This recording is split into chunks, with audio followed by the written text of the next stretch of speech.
From Bowling Green State University and the Institute for the Study of Culture and Society, this is BG Ideas.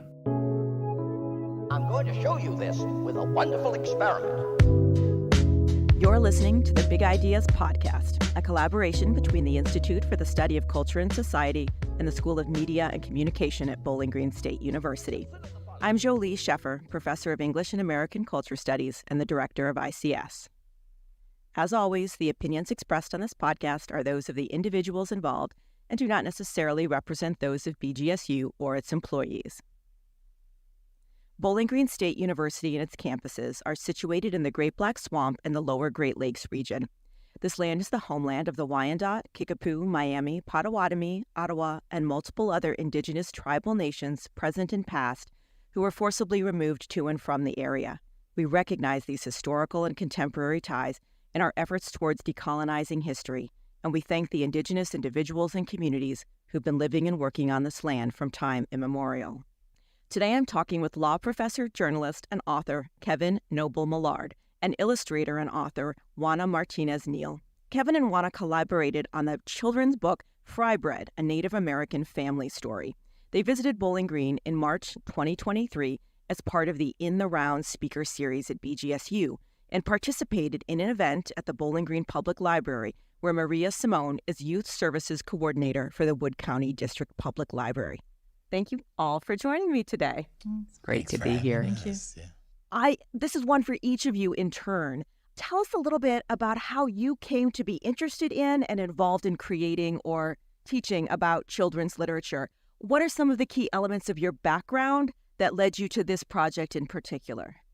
Kevin, will you start us off? I was going to kick it to Maria. Well, I became a parent. And when our son was born, I was looking for books, and I couldn't find any books that had good representations of Native and Indigenous people in it. And so I did a very naive thing and wrote my own, which now I feel when I look back at it is a little ridiculous, but I'm glad that it all worked out. And what about for you, Juana? Well, I had illustrated books before, and I had my first author illustrator book already released. But the manuscript of Fry Bread came to my desk and was sent to me, and I absolutely loved it. I loved it because I thought there were many connections with how I was raised and the fact that I'm from Latin America and how the indigenous people were, misplaced and removed. I don't know. Yeah. And I could connect a lot with, what was said in the book, in the manuscript. And that's what I thought, maybe I could dare to illustrate a book like that. And I'm glad I did. Yeah. Kevin, can you take us back a little bit and talk us through what the process was like for you? Because you weren't a children's book author who presumably already had, an editor you were working with, a publisher. So what was the process for getting this from your idea that there was a need for a book like this to actually the book in front of us? I had some board books by Jabari Asim. And I didn't know Jabari at all, but he was making these great books that I was reading to my kids. And so I sent him a message on Instagram. And I was like, hey, Jabari, I'm a law professor. I also write for, New York Times. Like, can you help me out, man? And then he was like, sure. I mean, he was very gracious about doing this. And then he said, here's a list of editors that you should contact. And the first editor was Connie Hsu at Macmillan, and she's the one I ended up working with. I didn't make it to the second editor. And it was nice. I know that's not most people's story, but one thing, like having this New York Times thing, people listen a little more than they would they listen when you say New York Times. And so Connie listened to me. And she did a very nice thing, and she said, let's have a meeting in person. We did, and we were having a great conversation, and I submitted a draft to her, which was terrible and bouncy and rhymey. And so in the nicest way, she said, oh, she's from Alabama. So she was like, bless your heart. Oh, Sweet little journalist, professor. Why don't you try it, again? It was just really, really sweet. And then I sent it back, and then she was like, whoa, because I just changed it and really kind of dropped into it and wasn't trying to write a form. I just was what Juana tells me to do. I just didn't think, I felt. Don't think, just feel. So I just felt and kind of cried and stuff when I was writing it, and it is what is closer to the version that we have now. and how did you get in touch with Juana? How did that partnership develop? Well, I was contacted by Connie. She thought I would be she thought that I could be a good illustrator for the project. And but we did not know each other until a little later when we started communicating and debating and discussing different things, different aspects of the book, details and, things like that. Yeah, she looked at my Instagram. Yeah. I made her a Tumblr page with all my family pictures and pictures of people's clothes on it. So she used a lot of those. I like research. So in order for me to create a book, I need the details. Details make it more unique, it goes from being a flat, image to be a three-dimensional full person, full three-dimensional character that you're looking in the book. And that's what the details bring. So that's why I asked for the details. Yeah, and it was I would say the process was very dialectical. There was a lot of back and forth. I'm sure Juana hated me in many moments. And one thing that we both wanted to do was to make sure that there was something special and kind of third dimension on every page. And it was really fun to either think of those things to make the suggestion if I had one. Most of them are hers. But if I was like, oh, what if we do like this on this page? That was fun for me because I'm not an illustrator, but it was like, oh, we can create this together. And I remember when I got the sketches, I was in New York looking at them on this huge conference table in the Flatiron building, the triangle-looking building in Flatiron, New York. And we were right at the point of the building on one of the upper floors. And I was like, yeah, this is bookmaking, right? It was at Macmillan. It was in this creaky old building. I was having the best fun doing this. It was like a Tuesday. I was like, this is what I do for a living now. It was so much fun. And we're just looking at all the different spreads and making notes about what we could do to make things more representative, changing people's legs in some of the illustration, their hands, their body shape. There was a lot of discussion back and forth. I think that one aspect of this book that is different than other ones that I've illustrated is that this is not, I am not native from this country and I am not Seminole. So it was very important for me to have those details right because I am Peruvian. I am from South America and I needed to be very careful what I was illustrating and how I was illustrating the book. So I think that's the reason behind so much caution and attention to detail. Yeah. Yeah, there's one. I'll show you this. Most people don't pick up on this one. I didn't even pick up on it until she told me, but that's the way this book is. I'll be like, what? I'd never noticed that before. It's like 5 years later. But on the book cover itself, when you take off the jacket, there is a picture on the back of this woman holding a cup of tea, and she has a little biscuit right here, and the jacket has some white designs on a blue background, and those are Juana's hands. Yeah. Oh, And she doesn't even mention that those are her hands. But It's the wonderful. whole idea of the She's literally in the book. was that the whole family was there having the fry bread, sharing, but at the same time, I wanted to be part of the illustration, and that's the only one that I actually include myself. I wanted to be part of it, but I would not interrupt what was happening. I'm observing, I'm supporting, but I'm not interrupting. And this is actually what we call pan francais, which is French bread in Peru, and chamomile tea. Yeah. Yeah. I do want us to get more into the book itself, but Maria, first, could you talk a little bit about how you got into your work, not only as a librarian, but specifically interested in children's literature? Sure. Well, in college, I studied English, and I took 2 classes in children's literature for fun, and then went to law school, or didn't go to law school, went to library science school, but was studying law and worked for years as in a law library in a law firm in Chicago. And I realized I have much stronger sense of justice than this, and I moved to Bowling Green and thought the public library is really where I belong, and children's literature is really where I belong. And I was raising children too, and so I worked there and am still working there. So it's a really good fit for me, a really good fit. I love it. I love what the creative people in the industry are making, how they're working together, and being able to share that with kids and families. I tell people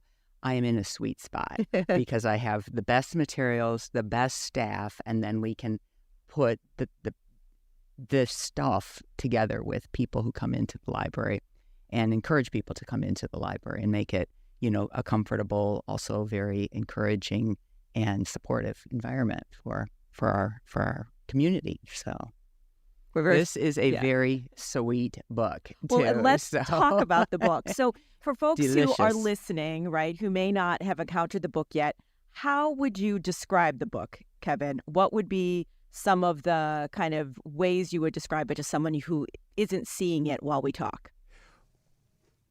We use food to describe the diversity of indigenous people in the United States. I think everyone cooks. Yes. People have great memories of cooking with people in their family. This is also a love letter to old ladies that make food for us, and the way that you show love for people is invite them over to eat. You make food for them to eat, and everyone can understand that. And it's also something that is a modern representation of Native stories. And food is modern, right? Food is not old. If it's old, it gets sick. So the food is very current. And this is a way of, it could be introducing Native stories to people, and it makes it universal. But we also use the different ways that people make fry bread to say that this is also the different ways that Native people live and how they look. Because, even today, so I gave my recipe, I adapted this recipe from old ladies in my family, sharing the recipe in this book. And then I also put it on New York Times Cooking. And so you'll look in the comments, whether this is you see, comments are everywhere on the internet now, right? On blog pages or article or the recipe section. And people are like, that's not fry bread. That's not fry bread. Because people are so picky about their fry bread, just like people are picky about whatever cultural family food they have, whether it's baklava that their grandma made. Hummus is really intense for some people. Kugel. Oh boy. All these different foods, and people are just so jingoistic about it, right? And then so people, and they can get really mean in nice ways and not so nice ways and nice ways that are not nice. And people are like this for fry bread. This is fry bread, this is not. And people say the same thing about Native people. These are Native people, these are not. And then, I am Afro-Indigenous, my dad is West Indian and my mom is Seminole from Oklahoma, so they're we look different than what a lot of people think Hollywood Indians look like. We don't look like that. I'm from Oklahoma, my grandparents spoke the language, we're all enrolled, the people still live there. My mother died last year, she's buried there, but we have a different, very real representation. And so our story is as real as somebody else's. As someone who grew up on a reservation in the Navajo Nation, we're the same, even though I live in Manhattan now. And just like the way that people make fry bread differently, it looks different, it tastes different, there are different ingredients. And I think food is a wonderful way to talk about how something is made or composed. And this is how we think of ourselves as people. We all have different little ingredients. Some of us might be cooked a little bit longer, like me. The ways that people make these are very different. And so we use food because everyone understands it. Well, Juana, could you talk about, as you were developing the illustrations for it, what were some of the things you were trying to make visible on the page to complement or add to what Kevin had created in terms of text? I wanted to have, I was very clear when I was working on this book. I wanted the book to be Seminole specific to honor Kevin and his family. At the same time, I wanted to, in some way, honor all Native nations that are now in what is the U.S. And that was the idea behind the end papers, a way of finding yourself in that really long list of different nations. But when it came to the characters, I remember sketching the very, very first spread, which is the one where it has the ingredients. And it reads, fry bread is food, flour, salt, water, cornmeal, baking powder, perhaps milk, maybe sugar, all mixed together in a big bowl. And I knew that for some reason, each ingredient needed to be carried by someone else, because that will make it, I don't know, it felt like a rollicking sound, an add-on, one after another. And I found myself drawing all these characters. And as I was drawing them, I realized they all need to look different, because that's what my family looked like when I was growing up in these family gatherings. We got together and we cooked and we spent the whole day together and we had a meal and then another one. But we all look different. And that's what I wanted to do, because we are not, we could be family, but we don't all look the same. Yeah. So that was something I think I very, very clear. Yeah. Maria, what's your experience I been really appreciate the diversity in the ages as well, and there's the older women, the older man. There's a cat and a dog in this story. It's just so much family, so much activity, and that is where the kitchen. It's such a busy place that this book just has so much movement in it, and so much texture, and so much vitality itself, and it's just literally tastes good. So it's really rich to share with. There's so many access points for this book, and so many reasons to read it again and again and again and again and again. And this is what picture books ask us to do, because that's what kids who take one look at it say, I need to see this again. There's more to study here. And what has been your experience with kids reading this book or books like it? We move a lot when we read it, because we're stirring. We make our big bowl ourselves and we're stirring.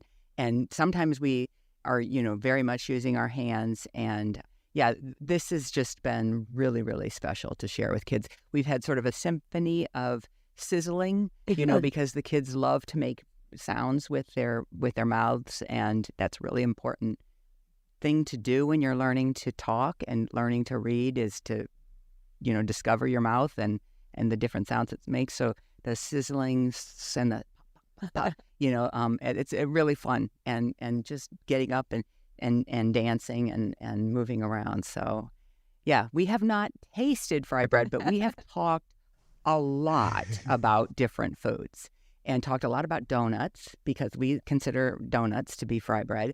I got to talk a lot about, and we have little plates where we've made in our craft area, like our own sort of family foods. And so mine, and I got to share with the kids, had lots of popping in it because it was popcorn. I was raised by a single mom who didn't have a lot of time, and we didn't have a lot of money, but popcorn was actually a really good dinner. And so popcorn was a way for us all to come together and put it in a big bowl. And that's what I told the kids. We had a big bowl, and we would share, because The sharing, yeah. and that's what the library is all about. That's what these picture books are all about. And this book is just so special with that, because not only is Kevin's language so lyrical and so beautiful and poetic, and it reads like a song, and then you're dancing. So it's just so full of energy. And that's what we get from food, right? And from what we get from each other. So it's very special. And then there's just a lot of really important information in this book. So this book just really does go full on with what picture books can do. When we say picture books work, this one works so beautifully. So we're really, really, really fortunate to be able to share this book with our community, and to have the kind of generosity that we have with our community to be able to literally share this book with. Well, and on the subject of children's books, although books generally quite often, but children's books also do have a kind of educational purpose, right? And so how were you thinking about that, Kevin? In addition to kind of the story you wanted to communicate, how were you also thinking about kind of, you've got footnotes, you've got some additional things there for those who are interested in more. Could you talk through how you were thinking about that? This was intended to be a board book. Oh. I wanted it to be a board book, and I'm still sad that it's not a board book, because there's just, they're big, right? I wanted it to be a big board book with like very hard pages, because that's what I was reading with my kid at the time. Interesting. So that was my definition of what a children's book was, like not this, which is like literatures now. So when they were like, I think you should write an author's note at the back, and I was like, okay, I'll do that. And so the original author's note started off as maybe like 3 paragraphs. And then the editors were like, why don't you add a little bit more? We did this, and so there were probably 41 versions. This is great. Of the end note, because it would always turn around. I'd get another one. Megan was the assistant editor, and she'd be like, I think you need to write a little bit more. I got so many of these emails, and they were also using my skills, because they were like, we know you can do research. We know that you can write in an academic tone, and you can write in an accessible, like journalism people one. So I can do footnotes and, and taglines, or what they would call a nut graph. And so it was just a lot of that. And then it was fun for me to do this because it was a new way of writing, also because I could be a little even more free, because it wasn't like, there are constraints when you write for the New York Times, right? A lot of constraints that people don't really realize. So this was like, I can be a little more free with my language. I can exaggerate stuff more, because it's all about me and all about my family, and then all about how this is representing us and food and how other people can connect to that. And so then it did become something that's a resource for parents, for teachers, for Librarians. People, who have never encountered native stuff at all. And then when Juana comes up with this idea of, let's put every tribe name in the end papers, at first I was like, oh Lord, this woman. But she's gonna hand. Yeah, I was like, there are them. So many. I know. It's like you just look at just the art of that itself, and then Well, so want to talk through where did that idea come from, and what did you think it would communicate to name and list every tribe? Well, this all came from, if you have been to the American Indian Museum in Washington, D.C., they have that round wall, the circular wall that goes up. And then you can find, if you were a donor, then you can, you could, there was a time where they were funding, and then you could donate, and then they will have your name on the wall. If it was, I think, $100 or more, then your name will be there. And I remember I did it for my dad and my grandfather. So it was the first time I went with my children and my husband there, and I remember looking for them. And I remember that act of following with my finger, and there he is. And that was very significant. And that was the idea behind those end papers, that act of going through your finger and then reading, and then until boom, you find yourself. And I think that gives you a sense of identity, and you are recognized in some way by reading the name. It's a little simple, seemingly very simple act, but I think it's very significant. So that was the idea behind the end papers. And I knew we had 572. I hope I'm not wrong, but I thought they were 572. There were federal. You're right. And that was the initial idea. So I grabbed my list and then I started just writing there, them. 572 federally recognized Yes. tribal nations. Federally recognized. And then, this is when I was like, ooh, this is going to be much harder than we think it is. Because then I said, well, if we're being inclusive, we need to go to the state recognized tribes, and then some tribes are going through a recognition process, but then they can't get over the hoop because, like, whatever powers that be, whether it's the federal government or that state government, might say your tribe isn't native enough, or you don't have enough proof, or there's not enough documentation. So I was like, how are we going to decide what's in there and what not? So then I'm also a fully tenured professor. So I was like, I think I'm going to get some research students assistantships on this. So I had 4 students helping me out with this, because I was like, this is an academic project. Yes, it is. And this is in the service of coming up with the list, because there had never been a full list of all these tribes. So if you tried to do like every Native American tribe, whether they are recognized or not, that's kind of impossible. Because there are some people that are like, we're a group of 5 people and we have a drum and we live in Berkeley, California, and we are gluten-free, right? We are indigenous. It's like, no, you're not. You're not at all. You're just very organic. That's not a tribe, but then they will be listed on Wikipedia as a tribe, because anyone can do that. So you can't really figure out what all of these groups are, but if they've had some type of government engagement, any type at all, whether it's been successful or not, we put them in here. And I actually just had someone about a month ago that emailed me out of the blue and said, I love your book, but, and I get these emails probably like once every 3 or 4 months, but my tribe's name is not represented in the end papers. And I'll look through it and I'll be like, and I'm always like, I get a little, like, oh my God, what was not in there? Every time it's been in there. Nice. Every time, because then people love to point their fingers, there'll be these little chubby kids' fingers, point a little baby hand. And I love that, right? Because like Juana was saying, special. It's like people can see their name in there and they get so psyched. And then I was thinking, oh no, what if we miss this lady's tribe? And it was just like the way that the alphabetization goes, it's a 2-page alphabetization.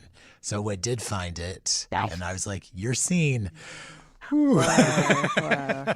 And for somebody who's not in there, it's so impressive to see the wealth of what is there. Yeah. And so their names on here. Oh. I mean, they're still, I'm looking at it now. I'm like, oh, I forgot about that tribe. Yeah. Because there are just hundreds and hundreds of these names, places where you're never going to go, people that you're never going to meet. But then sometimes it'll be like, we are this small tribe in Alaska. Nobody has ever written about us. I've never, it's not in a movie. It's not in a poem. It's not in a book. And thank you for putting our tribe name in here. Here's a picture of my little 2-year-old hand pointing toward it. And it's like, yes, good for you. That's wonderful. Initially, I thought they were 572. Yeah. So that's the initial list that I hand wrote, which is different than what is showing here. The early proofs, right, the early copies that were sent to reviewers have that handwritten page. Oh, wow. But then eventually we switched them because it got to the point that we said, well, Juana, we have more names and there's some changes and the names are listed differently. And at that point, I figured, this is bigger than me, and once I'm not here, they can continue editing and adding names or changing things. As a librarian, thank you for the effort, because this is, for children, right? The effort that's made to get the story just right, it's kind of like the effort that you make to get your fry bread just right, and then it's compared to somebody else's fry bread. I was in a family years ago that did Chex Mix, and they would give each other their version of Chex Mix. Well, here's as if like, well, now you'll like it since I gave it to you because this one has peanuts and this one. Yeah, is really, it's every family has their story. So it's funny that you mentioned recipe development. So after I've written for the New York Times for like 12 years now, but then after writing this fry bread book, now I write in food. Because I was like, why don't I write about food in the food desk? So then they were like, why don't you write about more like indigenous stuff? And so I've started doing recipe development, something I'd never done before. I like to cook, but like I did not start off as a food writer. But writing recipes, it's also another skill, but you have to go and buy all these ingredients, do like little tweaks here and there, because all these other people are going to be using your recipe. So it was like another way of encountering editing, because I did a recipe for grape dumplings. My mother was like, I was like, Mommy, because that's what I called her. I was like, Mommy, can you help me with this recipe for grape dumplings? And she's like, yes. And then she died a week later, which was really sad. But I was like, I didn't get the recipe. The timing is wrong, Mommy. Right. And which was really tough. So then I had to develop the recipe on my own. But a lot of it was guessing, because she was like, yeah, we're going to do this. You have to do it in this very certain way. But I had to try this 15 times before I finally got it right. There were a lot of throwing away food, a lot of testing and eating. But that's what you do in a book. But as well. There's also that moment where you are thinking of your mom during all this process. Oh, yeah. Which is perfect for, especially if you lose someone that you love so dearly. It's like helps you with the grieving process, I think. Yes. No, it totally was. And food is one of those things that is so tied to our memories, right? Smells and tastes, that it's sort of like, they're back. They're with us again, right? It brings you right back to like, oh, I was 9 years old making fruit pizza with her in the kitchen. And then around this same time, I came up with an idea to write a book about her and dying in a way that kids can understand, because I didn't feel that there are enough books that deal with death. And then there's food in there. There's more of this stuff, because that's how we think about our family, and especially people that are not here anymore. Because Juana included wonderfully in the book, she included a picture of my grandma aunt. I never actually had a grandma, but so her sister was still alive, so I call her my grandma. But she includes a picture of her in here. And one thing, it's like, this happened. I did not recognize this that's wonderful. Until I was giving a talk. Okay, if we're on a podcast so people can't see. So there's a picture in the end. We're in Grandma's kitchen, and there's the little sister who's hoisting the baby up to get fry bread, and Grandma's picture on the other side. And I was giving a talk like 3 years afterwards, and I was like, I didn't realize it, but it was like, why are you making me do this, Juana? The bread is connecting the generations. Okay, your turn to talk. I was hoping there wouldn't be any tears in this podcast. This is such a touching book. I want to share from the public library that if you have a library card, you can access this book online through our Hoopla digital resource. So it's wcdpl.org. And the media drop down, the e-media, and you can right now, on another screen, probably just grab your Hoopla, and if you're clever enough, as an app on your device or your phone, and you can listen to Kevin himself read this book to you, and all of it's just very rich, because all of the back matter is also read by Kevin, or the author's note.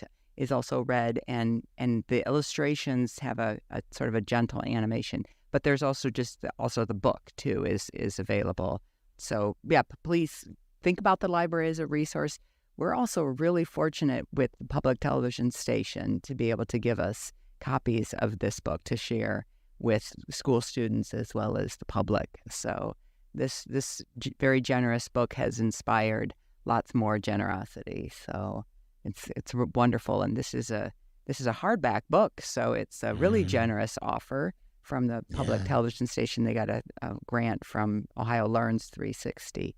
But yeah, so the kids can put their own name in their book plate at the beginning of the book, covering up a couple of the tribes. But the students, when they received this book, really enjoyed seeing that their name was going to be in the book. And then they can come to the library and have the author and the illustrator autograph. And to meet an author and illustrator in person is very special. You hear about this collaboration, the problem solving, the inspiration, sort of more is better, right? But then getting it right for the kids. With that, we're going to take a quick break. Thanks for listening to the Big Ideas podcast. Question. Answer. Discussion. If you are passionate about big ideas, consider sponsoring this program. To have your name or organization mentioned here, please contact us at ics@bgsu.edu.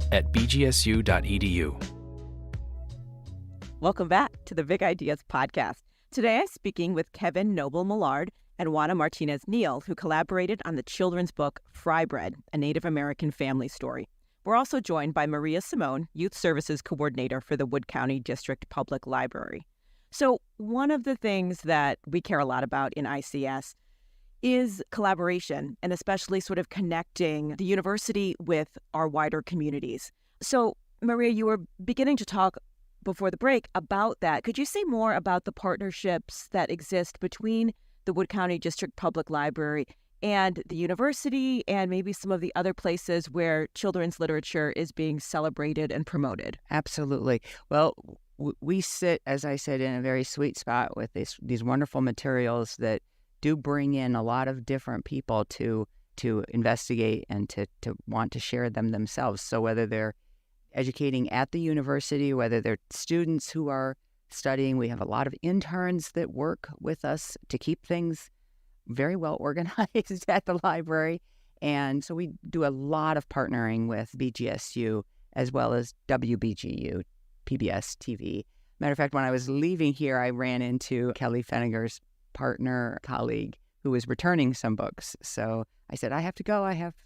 But the library is often a place where we can find the partners because people are coming together.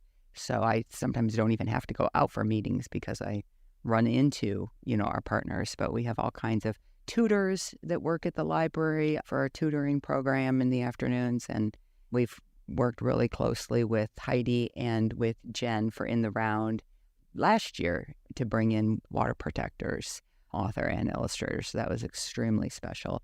And yeah, this is we had so much fun.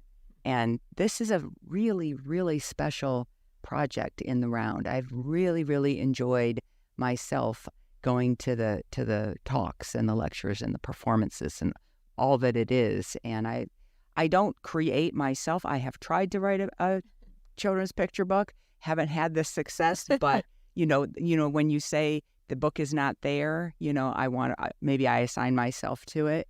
I've had that kind of experience, and it's fascinating to try to create that. But what I've had so much fun is connecting books with kids. So this is a really special book to be able to do that with. Kevin, I want to touch a little bit on some of your background. You've alluded to this, but you're a law professor as well as, a journalist with the New York Times, and you're a member of the Seminole Nation of Oklahoma. Could you talk a little bit about how some of those experiences did they shape this book, or was this sort of a really new skill set for you to develop? Like, what is that relationship between the other parts of your life, your other kind of professional roles, and this work? So my mom grew up in the Seminole Nation in Oklahoma. Most of her family still lives there. And my dad's from Philly. I was raised and went to high school in Tulsa, Oklahoma, and this was the late 80s. So at this time, the high school was not diverse at all. So I've always, I would say, felt like an expat, where, in my own home, right? Where I'm from Oklahoma, the school felt weird. I would also feel like not completely at home if I went to Seminole Nation because I'm from Tulsa. Now I live in Manhattan. So it's always kind of like existing between different worlds and communities.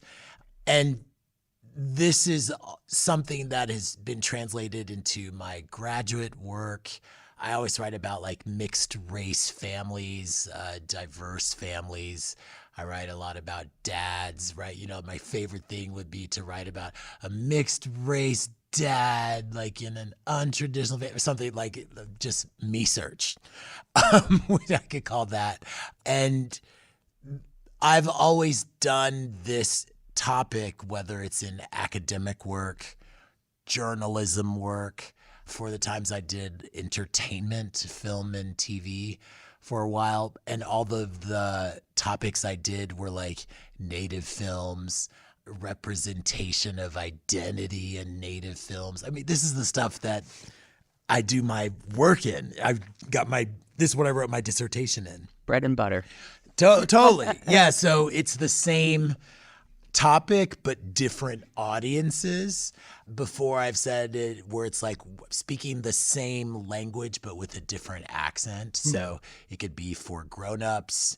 It could be for really nerdy grownups. These are the other professors on your tenure committee. It could be for just general grownups or really short people, which would be a kid's book. And Juana, for you, you've talked a little bit about your background and being from Peru.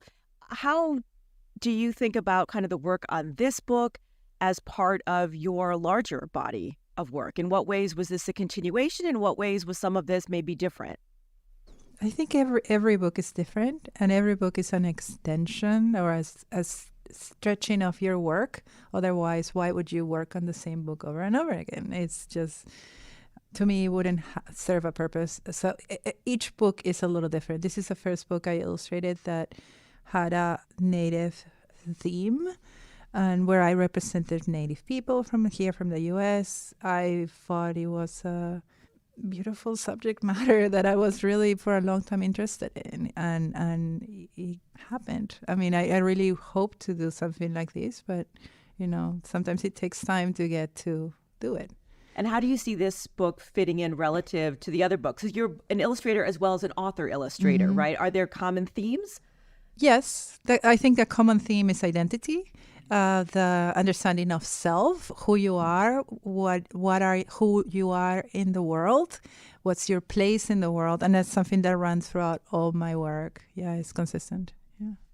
Her body of work is beautiful. She's creating new books all the time. We cannot wait to see what's next. But it's fun to to have shared this and then to ask kids, do you see some other similarities with these books that and the kids are very much drawn to just the way Juana does children's bodies is very, very special.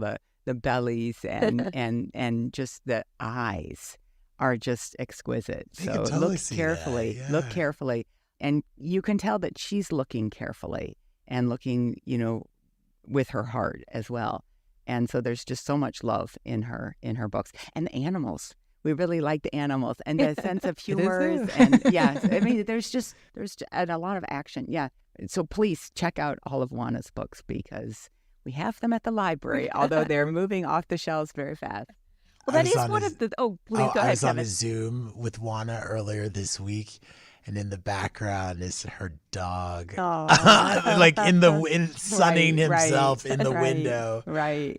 And the cat is like in Baby Moon, Baby Moon. That was my cat and my dog. And so much, you're right. When Little pieces of you. When the cat is giving itself a bath, just all these touches that are just... And this is a children's book, right? When you look at it carefully, which children do because they have that kind of focus Well, and that's one of the things about children's books, right? Is that like it's not the kind of book you read once. Children want to read them again and again and again and again and again, right? And so, I imagine that's part of what you're thinking about, Kevin, in terms of the words. What are words that, have a kind of lyricism that invites rereading and new layers? And it sounds like you're building in things that they can discover new things each time they encounter it.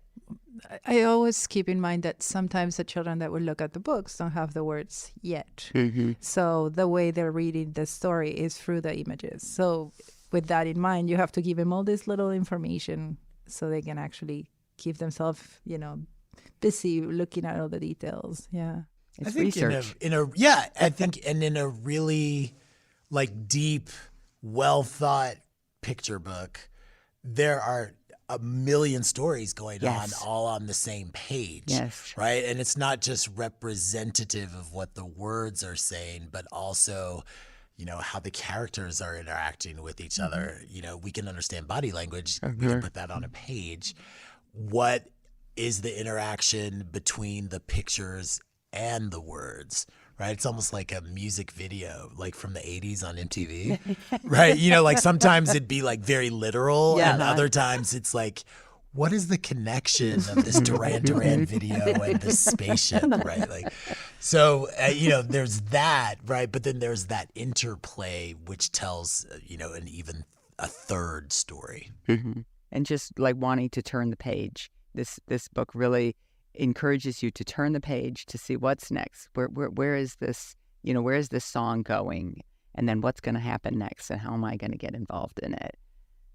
As a final question, sort of an open-ended one, but, many of our listeners are students or recent grads and sort of trying to find their own way in the world and kind of figuring out, how do I follow my passion? How do I find a professional path that is really meaningful, satisfying? So each of you, what advice do you have for maybe a young person who's at that cusp and maybe afraid to sort of take the leap into something more creative or off the kind of safe path?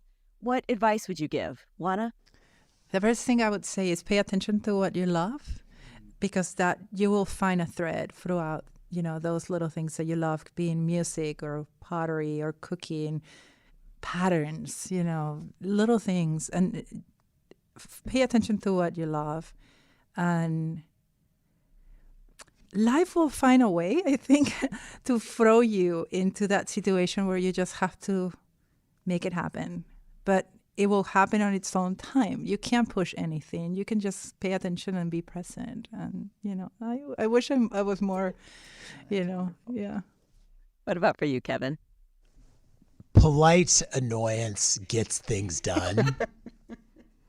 I really, really think that, because a lot of times it's hard, right? When you think maybe my work isn't that great, or maybe someone else is really good at doing this, but that other person is also, they have the confidence of doing that. And then so a lot of times I can talk myself out of things, but I realize, even just sitting here right now, I think some of the things that I've gotten are because I was being annoying, right? But in a very nice, polite way. You want the people to like you. Driven. Driven. Being persistent. Determined. I think that's how I fell in at the Times.